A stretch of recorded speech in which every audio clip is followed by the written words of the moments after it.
Greetings and welcome to another episode of Q Points Podcast. I'm DJ Sir Daniel.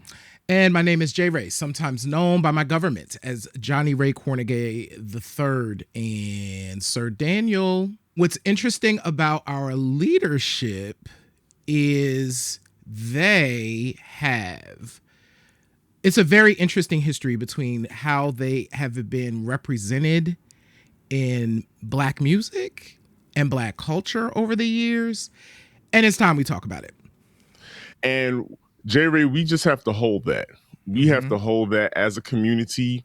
And this episode, we're going to unpack what we've done to kind of incubate this person and incubate the clout that he has, as it were, with respect to once New York City to now a whole country and all across the world. So that's what we're going to do in this episode. And it just has to be said that growing up in the 80s, wealth was something that became definitely on the top of everybody's mind. They call the 80s the me era because the 80s was about accumulation, was about greed. Everything we saw in our media reflected that, from our television shows like Dynasty, The Colbys, Falcon Crest,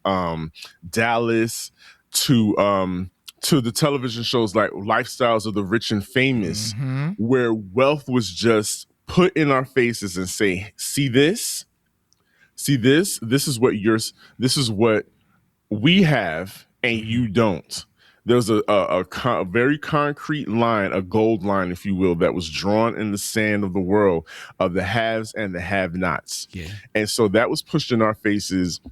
And when you were a victim or a person living under the circumstances of Reaganomics, like we were, if you were living in cities that were deeply impacted by the quote unquote trickle down effect that the economics was supposed to have, and the crack era, with places like New York City and beyond, every major city that had a lot of Black people in it, you saw the direct effects.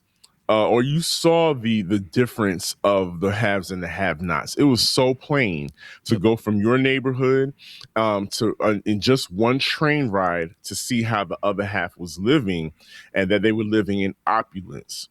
And growing up in the 80s, J. Ray, I'll never forget, there was a very distinct moment in time where being a young Black man was literally personified by a term called wilding. Okay. And yes, we were reduced to a term called wilding, and that if you were a young Black man in this particular era, space, and time of an incident that really had the city in a chokehold, you were placed under a microscope. No matter what your values were, no matter what kind of upbringing you had, you were placed under a microscope and grouped because of a quote unquote event that happened in Central Park in New York City in 1989. 1889, yep. 1989, where a woman was attacked and viciously raped, and the whole city was just under siege by this whole. The police were looking for these boogeymen that were Black young men, and rounding them up and arresting 5 young men at one point. And not only the trial by jury took place, but the trial of the public took place. Even amongst us, J. Ray, in the Black community, I remember distinctly hearing, "Oh, these young people," from other Black people. It's these young people and the music that they're listening to, and that's why we don't want you associating with those kinds of young Black people. You don't need to listen to that kind of music, because as Black people trying to live in this country and operating under respectability politics, those are the things you heard growing up about those 5 young men. Yeah. And fast forward to modern times, we know, J. Yeah. Ray, that that was not the truth. That was Right. not the whole truth. And that the reason why someone like a Donald Trump can has such a big platform and becomes the personification of wealth and access and power Mm-hmm. is because as black people in this country, we have always been made to feel like white is right. Mm-hmm. The white man's ice is always colder. Everything that they have is nicer because under the conditions that we were put under, it absolutely was. Yep. It was absolutely. So those kinds of things have a deep psychological effect on generations of Yep. us. Yep. I mean, to the way we, again, respectability politics, to the way we, you've made it if you've accumulated this. If you've gotten this car, you've gotten this house, you got these appliances in your kitchen, Yeah. you have made it, or you have made it because you have reached some type of assimilation to white America because white America becomes the standard or Yep. had become the standard. Yeah. And it's interesting because we know this as growing up in the 1980s, we are watching these cultural shifts take place, right? So you have the Reaganomics, you have the crack era, you have HIV, you have all of these things that are like mass incarceration, right? Mm-hmm. That are decimating our communities.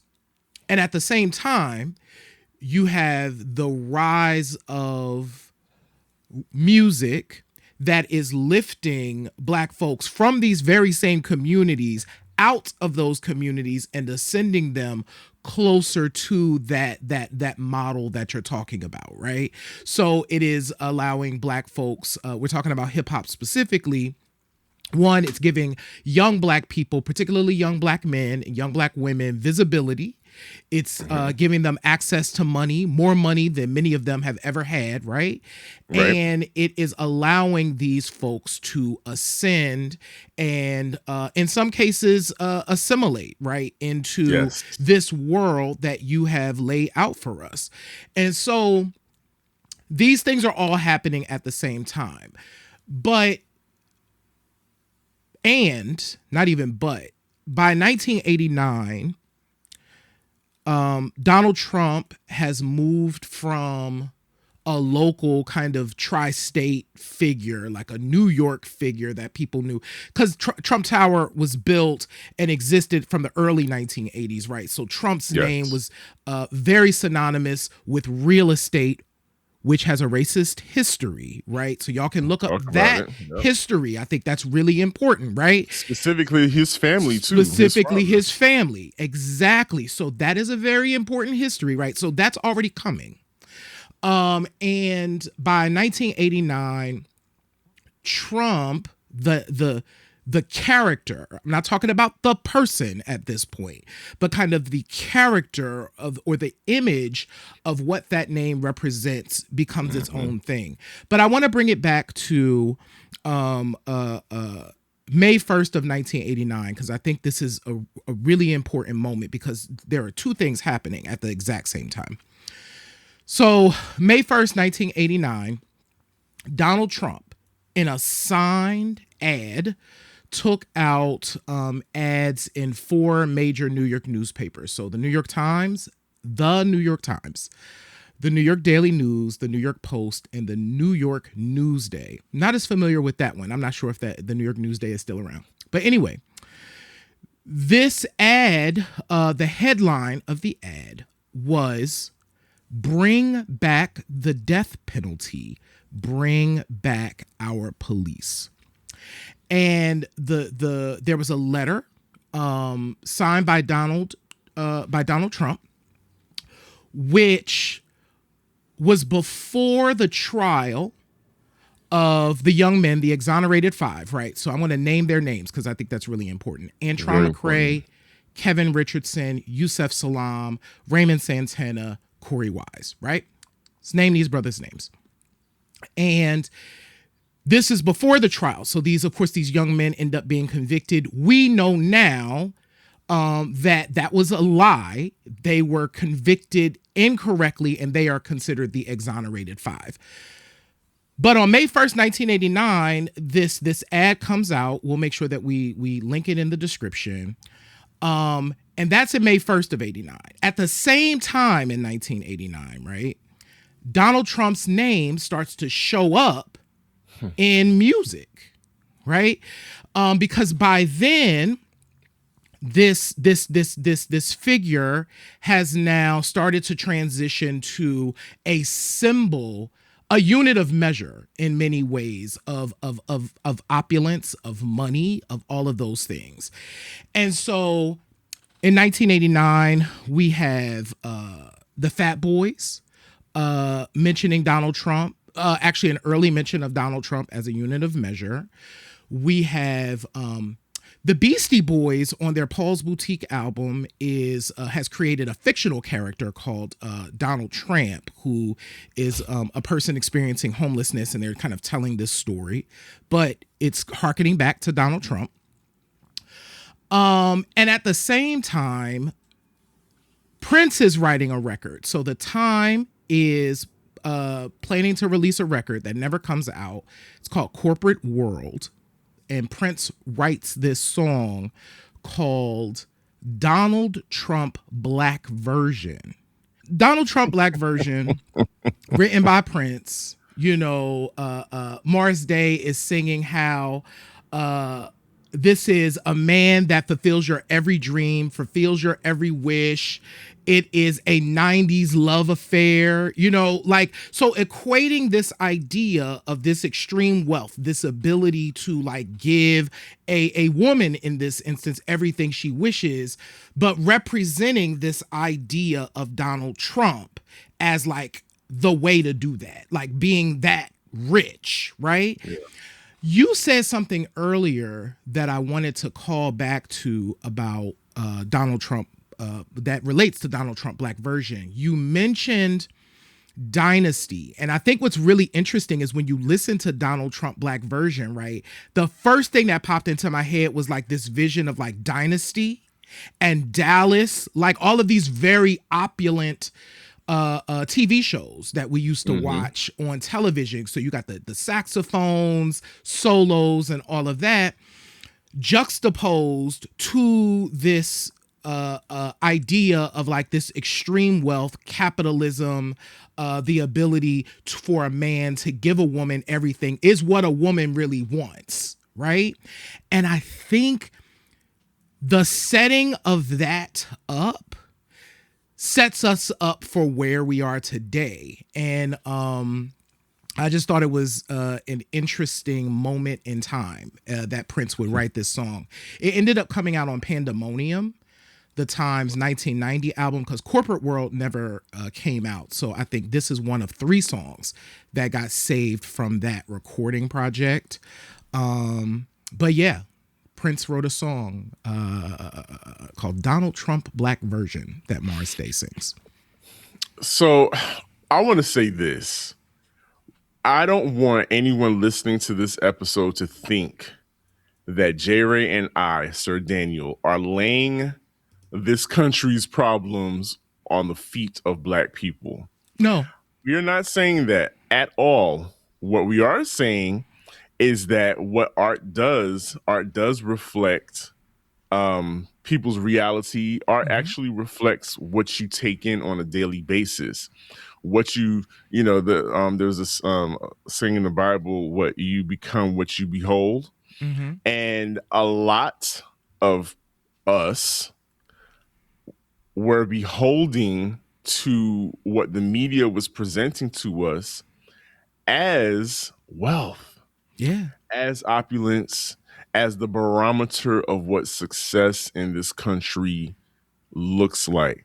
I cannot say how groundbreaking and how much foresight the documentary Paris is Burning has, because Paris is Burning does such an excellent job.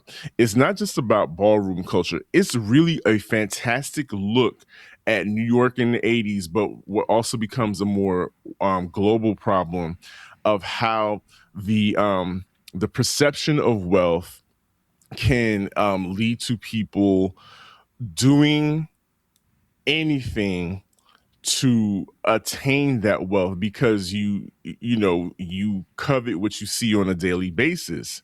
And if I'm seeing in magazines and television shows that my life isn't worth anything Yep. unless I become that, unless I have possessions that equal to or are greater to than this man right here, then you start to build this story in your head that either my life is worthless and I'm just going to live it like it's worthless and allow whatever circumstances, whatever things to take me out of my head to numb the pain of that worthlessness. I'm going to do that, or I am going to study and personify the things that appear to me to get you to that place. Hmm. And so I feel, J. Ray, what we saw, especially in, New York is the epicenter. That's why we keep talking Yeah. about it. New York was the epicenter of everything at that time as it pertained to hip hop culture Hmm. and what would become this global phenomenon of hip hop. And a lot of New Yorkers tended to, this was not only Trump, but this was also a time in New York where crime leaders, crime bosses Hmm. were super popular as well, even among black people. And we know it is well documented that the relationship between black people and Italians back in New York in the 80s, in the mid to late 80s, was not the best relationship. Yep. However, there was still a romanticizing of mob bosses with Italian names, and all the movies that were coming out, like your Scarfaces, even though he was Cuban, Right. Scarface and the Godfather. Oh my God! Yes. So black people, we started to assimilate or have this or romanticize these mafioso types. Yes. That starts popping up in our music in the early 90s as well. A Hmm. lot of your favorite MCs were becoming dons, mafiosos, crime bosses, boss of the bosses, all types of labels to personify this sophisticated mob boss, the Hmm. sophisticated gentleman, but was also running things in the streets. And so the closest thing that a lot of us had to that was when a lot of people were in the drug game, in the crack game, and that's when you had a lot of crack kingpins come up and would liken themselves to the Italian crime mob bosses. And so those things start to show up in the music because, of course, you reflect what you talk about what you see every day, or who's running the streets back then. You want to be Hmm. like that dude. The Yeah. rappers, again, we got to say, we've said this before on this podcast, the rappers really weren't the popular dudes yet. No. It was definitely the crime. It was definitely the crack king, the crack Hmm. kingpin, the local drug dealer that had the really fat, tricked out Benz, the 850 with the kit, the knocking system, the gold medallions, the fresh Dapper Dan outfit. That's who was running things. That's who was paying for the parties. That's who really had the neighborhood on lock about what power looked like, Yeah. because they had money, and money in this country equates to power. And so we've always been chasing that J Ray in some form or another, but now here we have this art form that is going from party rocking MCs to now telling stories about the streets Yep. and telling stories about who's running the streets, and now dawning these personas of these mob bosses and people running the street. But who is the number one dude who stays clean? He's not really, back then we didn't really link him to any wrongdoing, but he's still moving like that. He's still got the clout. He's got his name on in gold on a building, Yep. and in New York. And if you grew up watching Richie Rich or Iron Man, Tony Stark's had his name on the building. Those things mean something to you. And it's funny I bring up Tony Stark's because in the early '90s we see the rise of a rap conglomeration by the name of Wu-Tang Yep. Clan. And one of the rising stars out of the Wu-Tang Clan just so happens to be Ghostface Killer and at his time partner Raekwon the Raekwon. Chef. Mm-hmm. And one of the personas that Ghostface Killer would take on is that of Tony Stark's. Yep. And so you start to see again this love and adoration for these figures in New York City because of the perceived power that they wielded, but because of the perceived amount of money that they had. And so what you are going to see in some of the music is that they're going to start name checking and making references to people that they feel personify wealth, power, and access. I still have that song on my phone. I listen to it on a regular. Yeah. It still knocks. Incarcerated Scarfaces, Raekwon Mm-hmm. featuring Ghostface. There it was. Who is the Yeah. Black Trump?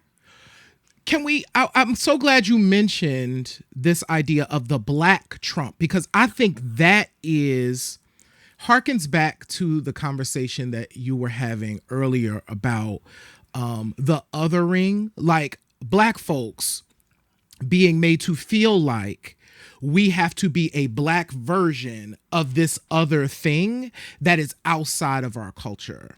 Yes. And that's one of the consistent things that showed up in hip hop in the 90s and in the early 2000s, is this idea that Black folks were aspiring to be the Black version of this rich white thing, right? Mm-hmm. And you becoming the Black version of that meant that your status within community was higher than everyone else's, right? And so that idea of the Black Trump permeates, right? It's not something that you could just say and is flippant. It's something that people start to internalize and believe.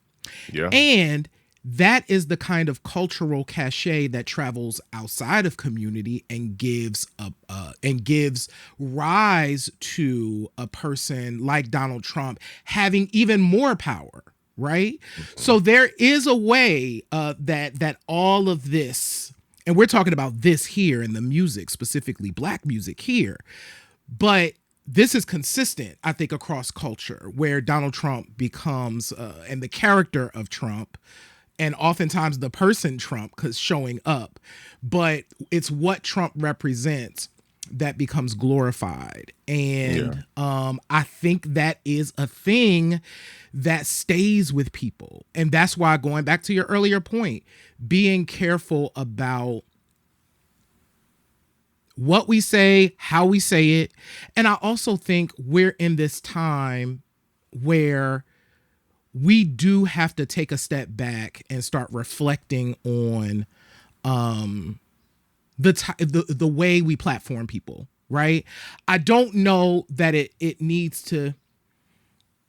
No, it needs to be all the time. Like, we definitely have to critically think about these things. Like I was about to say, it doesn't have to be all the time. Unless you're making a party record and you're making a party record, but being critical, right? There will be folks that'll say, oh my God, y'all being so serious. Y'all being so serious. But look what happened as a result of us not being serious. India Ari is on tour right now. She's performing, and she has this thing where on the back of her on the screen, she has it on the screen about the power of the tongue. Yes. And how we have to be so careful about what we speak life into. To your point, look at who we are platforming now, or who we are making our stars. Who are we making celebrities? We're turning people that don't necessarily have any talent that they can point to, or that are have any kind of a product that we can point to and say, oh, I need to have this. This is going to change my life. No, we basically are giving platform to people who, for whatever reason, we want to exploit their circumstances, exploit their lack of self awareness or capabilities, or the lack of capabilities that they have. We're exploiting those things, but we're also at the same time making them celebrities and giving and saying, painting them as the underdog, because we love that story here in America of the underdog who fights his way to the top. But a lot of times that's not the case. We've started out in that, making him a celebrity by not only speaking his name on our records, but he starts to show up in our videos. Yep. He starts to show up in our music videos.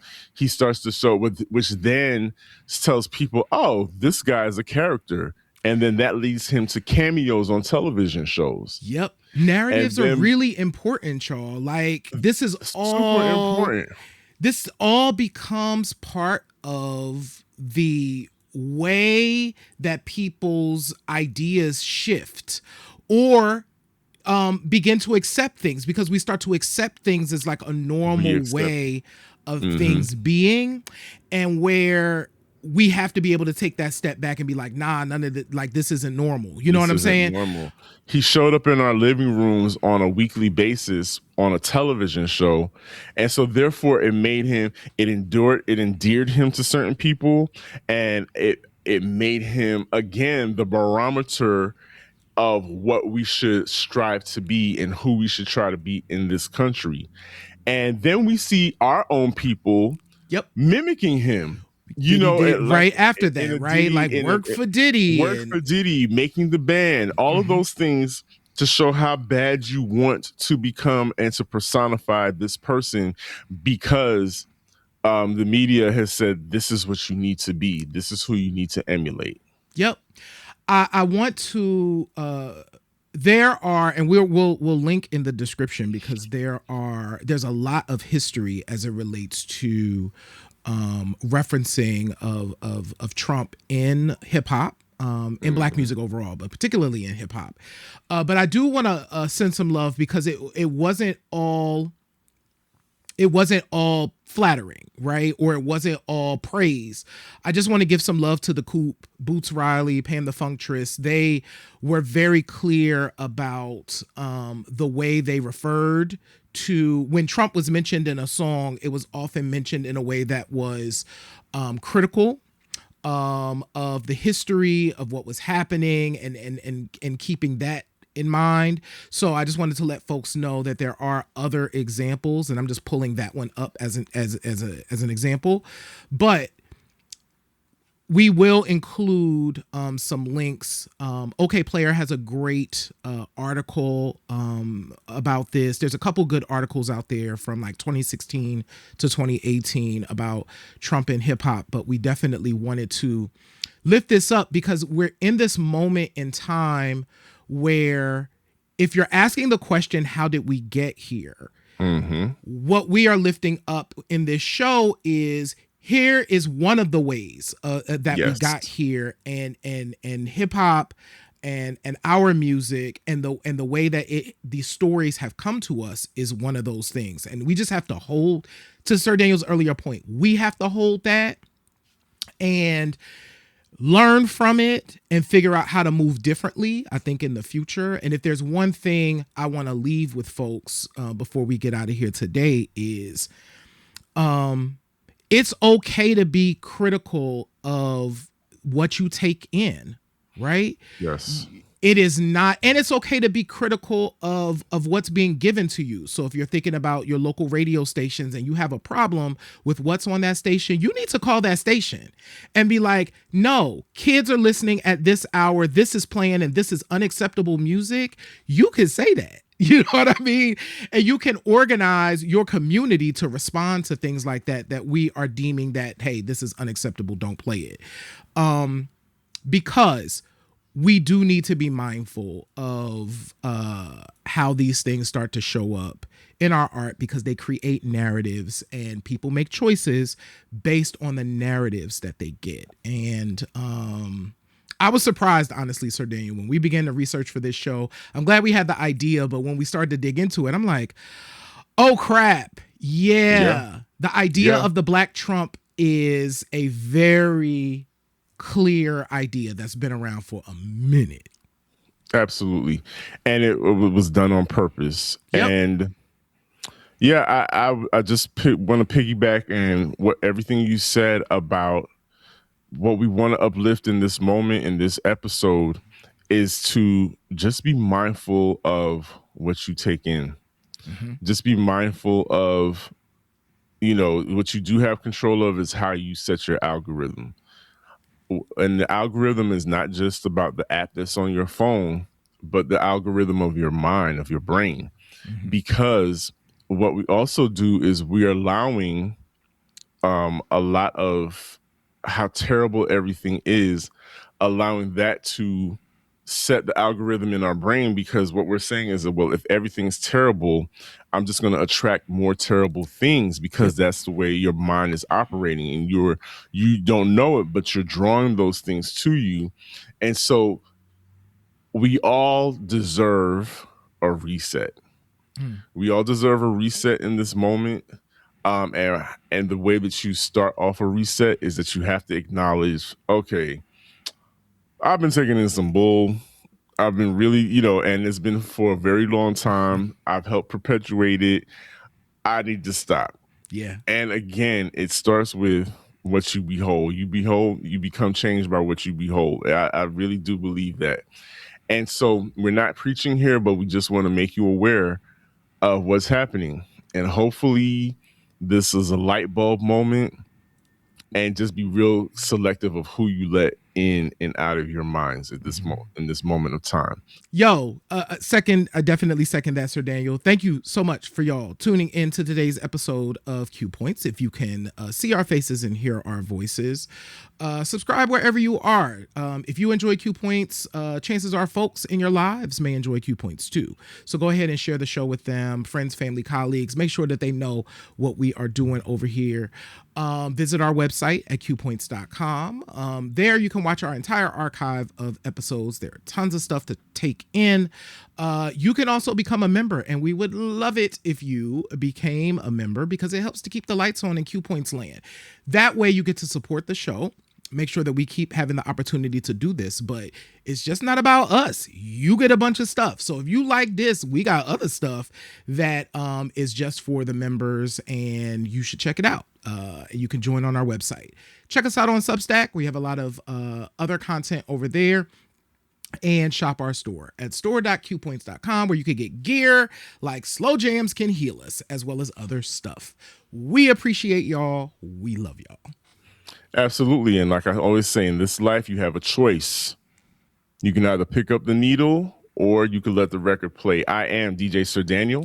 And my name is J Ray, y'all. And this has been Q Points Podcast, dropping the needle on Black music history. We will see you on the next go round, because we are the best. There's nothing. We are the absolute best. Nothing like us. Hands Peace, down. y'all. Bar none. Bar none. Bar none. We're the best. Peace, y'all. Peace, y'all.